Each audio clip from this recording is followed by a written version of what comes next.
Everybody, welcome back to Northernlion Plays the Binding of Isaac Afterbirth Plus. We can't lose. I don't know, I'm like mugging for the camera. I shrugged my shoulders and threw my hands in the air because you can't kill God. You should know that already. KPE4 RP 9P. It's a bit of a spicy start to immediately tempt fate by going into the curse room. But, you know, there's a lot of good reason to be there. The chance for a spirit heart is high. The chance for 9 lives, a guppy item, etc., etc. And hey, even though it didn't work out, we at least know what was in it. And we got ourselves a really nice DPS improvement early on here. An item room that was not far away, and an item not worth too much. It's decent. Like, I think Hushy is actually... I respect it more than a lot of familiars. Because in a pinch, and, you know, we're one hit away from being in a pinch, but I'm gonna endeavor to not allow that to happen. That's good, but it's like it feels bad for some reason.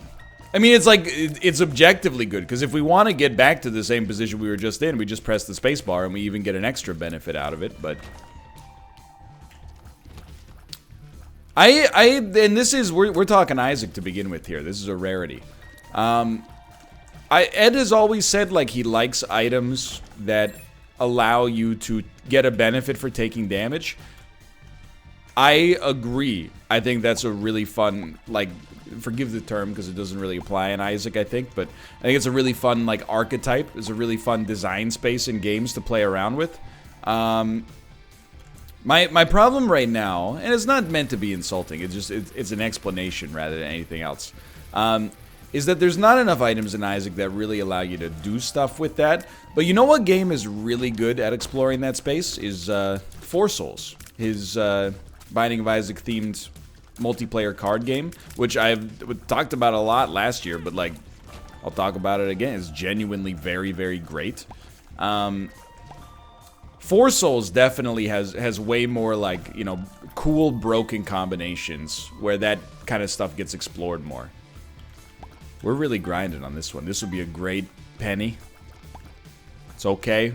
Could still get to 5 cents fairly easily from the boss. Anyway, that's just my 2 cents on that subject. As Eve, you're kind of just playing... I mean, that's true for, like, all characters in Isaac. You're kind of just playing the same character every time. You know what I mean?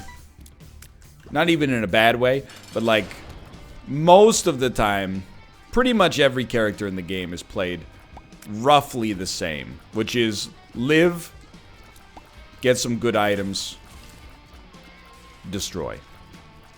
So Hushy is kind of feeling like maybe I should stop being a dummy and just use my actual tiers, and then just when I thought you couldn't be any stupider, you go and do something like this and totally redeem yourself. Ladies and gentlemen, we got him. So with 5 cents, we have 2 options. Let's go, well, yeah, figure out our secret room situation here first. Both of them are adjacent to one another. Key Bum is kind of horrible to begin with, but we'll take it regardless. This is one where we do have to pay attention to the TNT. I think it's better for us to go to the shop and try to find a spirit heart than it is... Thanks, I really appreciate that. Than it is for us to try to spawn an arcade. That's my honest to goodness appraisal of the situation. If only we had 1 more penny, but honestly, we could probably get there with a bomb. We can actually get both happening here. And this is such a huge start for us. I mean, actually, you know, come to think of it, we don't even necessarily need to go to the shop. Now we do. I am so dumb. But what I was going to say is we don't need to go to the shop if we get a spirit heart there, but we didn't. So, it's okay. I do appreciate the bombs. We do get a spirit heart. We'll grab that. We're over 6 cents, or we're over 5 cents, I should say. So we're a happy camper, and we're good to go. First floor took us a little longer than usual, but it set up a very comfortable road to that first devil deal for us. Today is a Friday. I love Fridays. TGIF. Yes, tomorrow's my day off, so there's a, you know, one selfish reason, but also it's my most busy YouTube recording day, so I get to play a variety of different stuff. Did some Northernlion tries today, recorded some GeoGuessr, recorded some 60 seconds reatomized, and now I'm playing some Isaac to round the day out. It's always nice. No, I don't want no scrubs. Scrub is a guy, can't get no love from me. You can take one of those if you want. I probably could have gotten to them in time, but I really just respect the Spirit Heart more than anything else. So we'll go into Horror Babylon State. Should have waited until we walked into the curse room, I think. But we can still finesse this, I think. And I got exciting news. I'm almost done with Amazon Prime's original show, Please Do Not Copy, called The Expanse. It's very nice, actually, as well.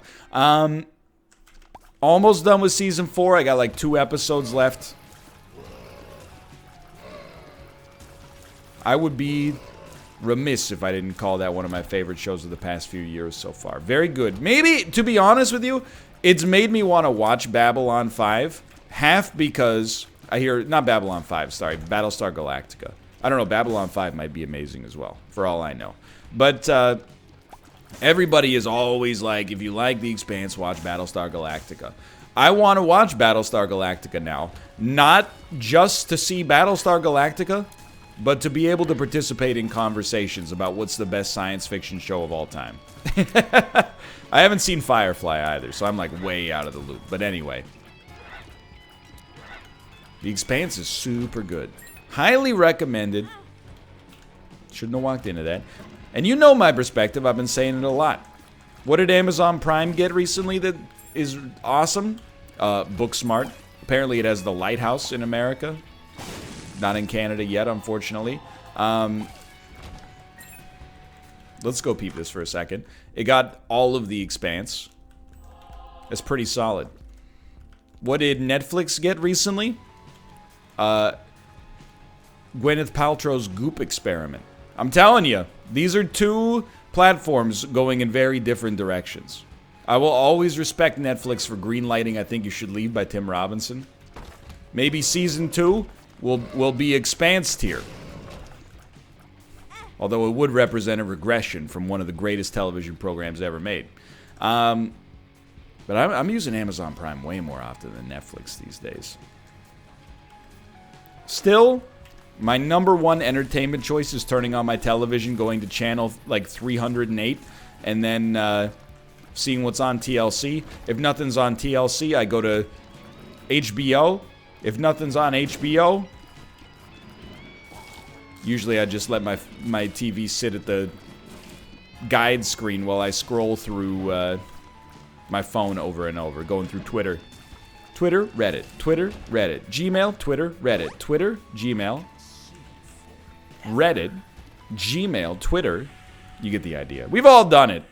I feel limited shame. Second secret room, please.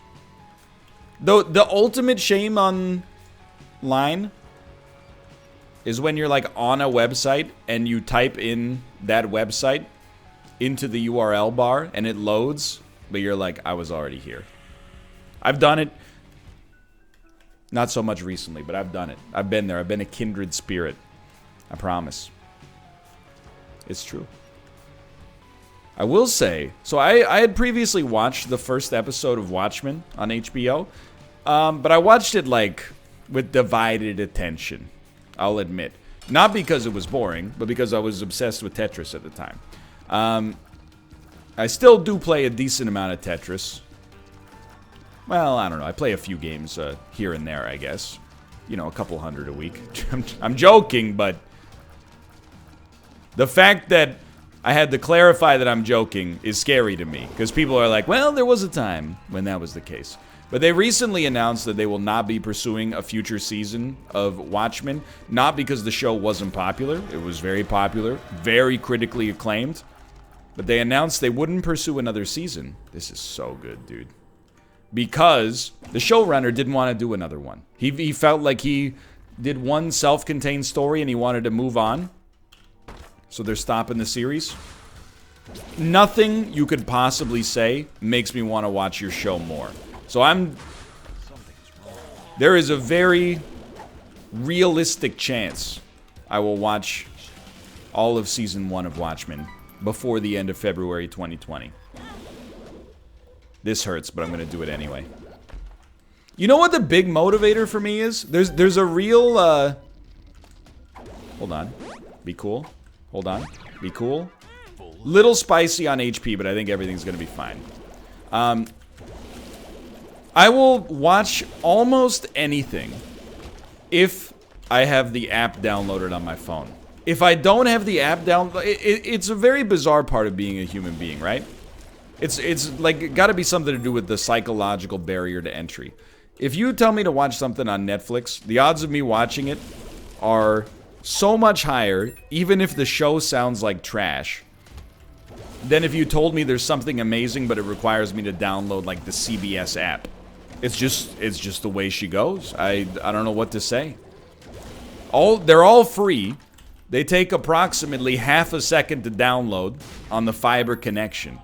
But still, my brain is like, I could always just watch the same shows I've been watching on Netflix over and over again, rather than experiencing something new. Well, you do have to sign up for an account and all that, but you get the idea. Human brain's a little weird. It's kind of a weirdo. We are leaving a key back there. It's a bad habit, but we have enough, and also, I want to make sure I know where I'm going, because the floor is confusing in that way. Oh, dude. Brimstone Monstro's Lung is, you know, you don't even have to lie. It's always a good time. That's a song. I'm hip. I'm with it. Did you hear me talking about the songs from TikTok? That's a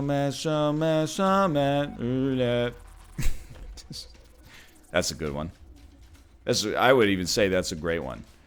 Can I get out of this floor, please? Oh, it's a new era. Okay, please let me actually go to the boss fight. That's such a good get, dude. All right. Well, if you thought you tuned in today, expect... okay. If you tuned in today, expecting a loss, you're a fool. Why are we taking this? Because I feel bad that our run is so good that I think we need to up the Zane.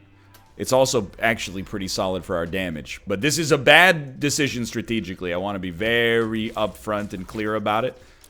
The Brimstone Monstro's Lung is probably better and also gave us quite literally, you know, a near zero chance of dying. So, I'm doing this not to get overpowered, but really to put myself in a more dangerous position, humorously. You think because the knives are airborne now, they can actually get stuck in enemies? Like, does this turn your knives into tears? Probably not. We would have expected one of them would have done so. Alright, so just stay cool here. I will say, the secret's out. Mom's Knife plus Brimstone is the rare, like, anti-synergy. It's worse than the sum of its parts. Take it. Oh, don't hate the player. And don't hate the game either. Instead, say thank you for the entertainment. We're gonna pick up probably enough spirit hearts here to not have to worry about things, and now I'm eating my words quite greatly, but hey, that's alright. Got a luck upgrade and another spirit heart. There's no doubt about it. I've had kind of a staggering wealth of luck over our little tiny, just a little baby streak so far. But, you know, keep in mind we've had lost and keeper runs as well. Now, a lot of them have gotten pretty strong pretty fast, but hey, those can still go wrong at any time. You think these can bounce off the walls? Again, probably would have expected one of them to have done it if they could have done it, but that's okay.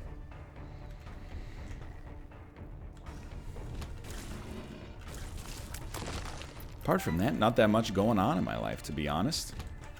The only thing is, I'm feeling a little lazy. I've been doing like some home workouts, but I haven't been to the gym in a while.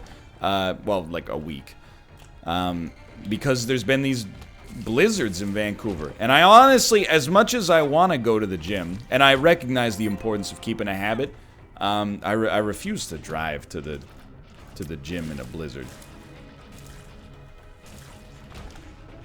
It's just because I wouldn't want to die on my way to do a chore.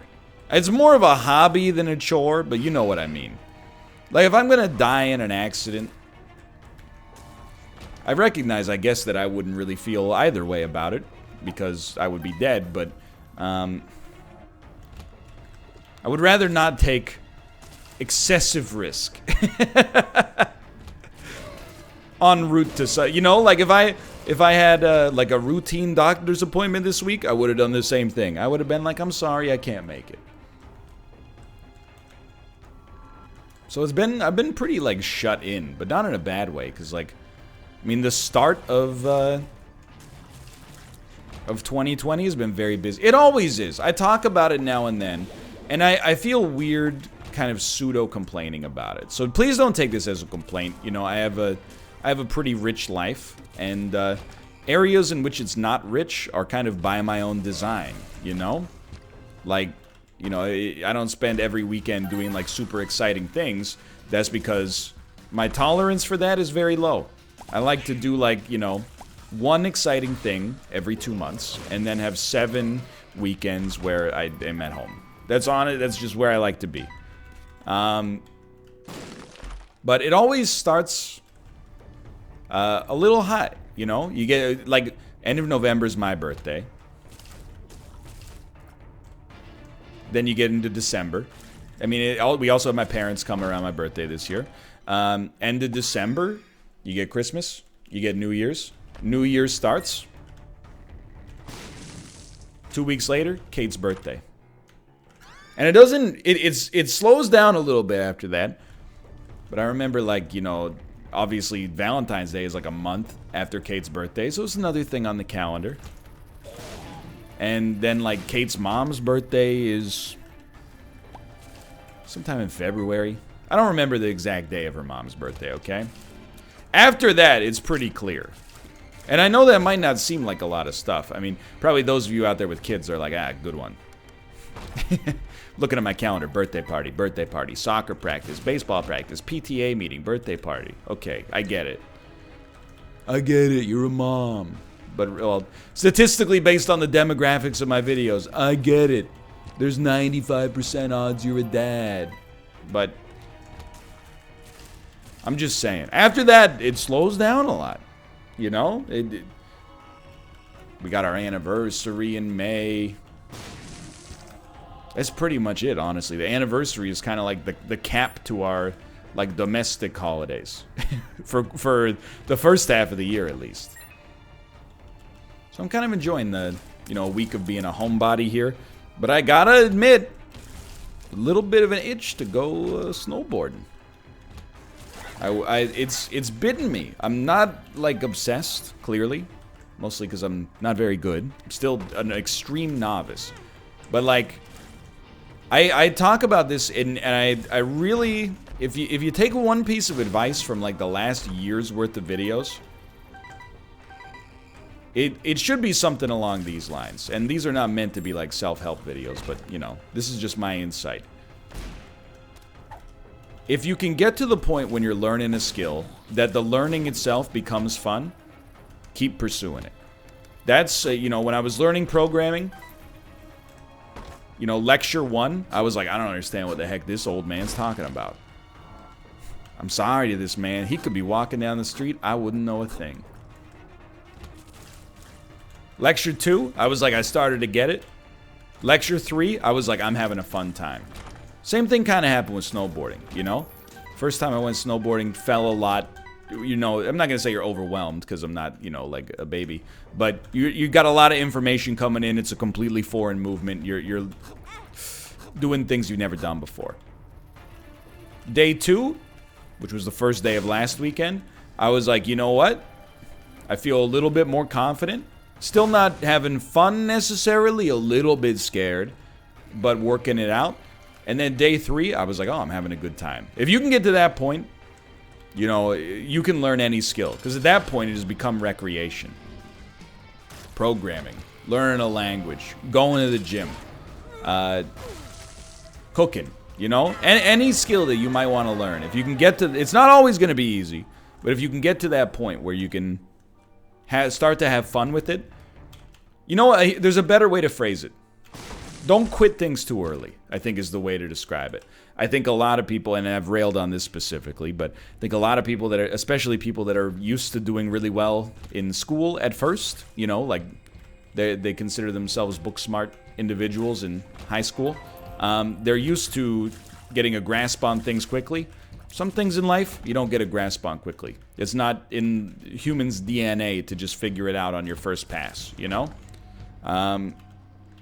These people, and I've been there many times, they try something new, it doesn't immediately click, they get frustrated and they go, it's not for me, for whatever reason, I can't do it. Nah. You're just quitting too early. What you should do is learn until the point where it gets fun. It's hard to tell because it might take longer for some people than others. And then quit when you take a terrible Java class that makes you wonder why you're spending so much of your leisure time being annoyed with yourself when you already have a pretty good job. That's the secret. That's when you quit.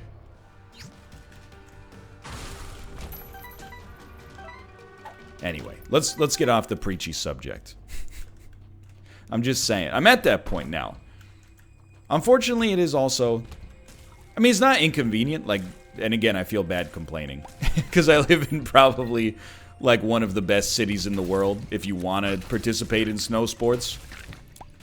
Vancouver has, 3 mountains within, like, 20 minutes of driving distance.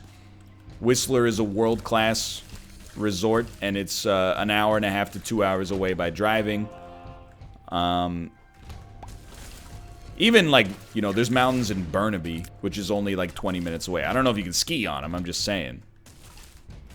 But still, I'm like, the traffic and all the people. That's it. The problem is, everybody here loves skiing and snowboarding. I think this might work. I think we should give it a try. Okay, like, I hate to do this because it's unnecessary, probably, but this means we cannot lose. We will not lose. It's not possible.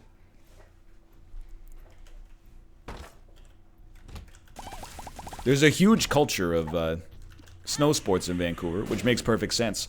Unfortunately, it also means it's busy. A lot. Oh well. And I mean, I guess it's a little expensive. It's more than a little expensive. It's an expensive sport.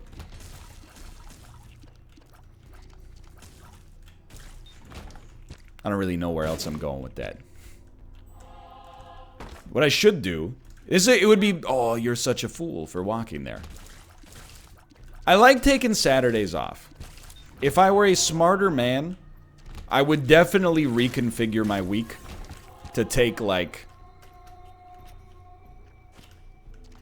a Wednesday off. Maybe even a Tuesday. I'm not suggesting I'm going to kill Team Unity. I'm just like, No, I will not. We've earned this run. We've earned it. I won't do it. Okay, let's do it. I'm not afraid. I'm just saying, if I could rebuild it, I'm definitely the kind of guy who would much rather have a Tuesday off. I'd be like, I can go to the grocery store on my day off and nobody's there. That's like my version of going to Disneyland. Is like not having to say, excuse me, in the grocery store aisles when I'm buying the same 10 goods every time. Excuse me, I know exactly what brand of combination cashew soy milk I would like. Could you please move? They've all got the same nutritional information, ma'am. How much time do you need to pick out a dairy substitute? It's not true. I drink combination almond milk and cashew milk, not soy milk. Kate has some soy milk. I have consumed it. I don't know why the idea of soy milk is a little weird to me. Even though it's, been consumed for probably at least thousands, if not tens of thousands of years. And I eat tofu and, like, edamame, green beans in general. Almond milk, I'm like, oh, give me some of that. Oh, craft almond milk? I'll take, by the glass, please. Can you fill up my almond milk growler? Soy milk? I'm like, it comes from a plant, dude. That's disgusting. So does almond milk. Nuts aren't plants, okay? They're nuts. It's different in some way. That doesn't make any sense at all. Plant milk? Ew. Nut milk? Ooh. I know what I said. And I love it. So this run, look, I've done everything in my power to make this run a loss. Apart from just deliberately, you know, losing. So if you're mad that my run is too strong, hey man. I mean, I threw everything that we had away in the hopes of making it a little bit more engaging for curmudgeons such as yourself. As is right now, there is the literal possibility of a loss. Our damage is actually pretty bad. But the odds of us actually losing are very, very low indeed. We have 11 lives, and I see that one of them is, who dat, Jark Dudis. Which means, at least, you know, all of our lives will have some ability to make progress. It's not how you say that word at all. But our Dark Judas life, you know, it's gonna go a long way. Plus, the ability to fly, great speed, and sack dagger is just... it's an immense level of power. Our actual DPS is kind of horrible. It's 7 rate of fire, 5.9 damage, and we have curved horn. So you can imagine if we didn't have curved horn, this would be a pretty cursed amount of DPS. So I'm very thankful to have sack dagger. Were it not for that, we would be in Spice City, USA, which I have to imagine is maybe somewhere in Texas or California. When I think of spicy American food, I think of Texas and California. Am I wrong? I don't know. I mean, I might be. You know what? That's where you bust. Oh, you know, my phone's across the room. Otherwise, I'd hit you with a Google Assistant. Spiciest food in America. But then it would probably bring up a bunch of terrible blogs. I went to Kansas City, Missouri to try the world-famous butthole burner. I don't want that. I want geographic stereotypes, not specifics. Okay, Book of Revelations. A very nice pickup, to be honest. Just goes that much further towards, you know, cementing the victory here.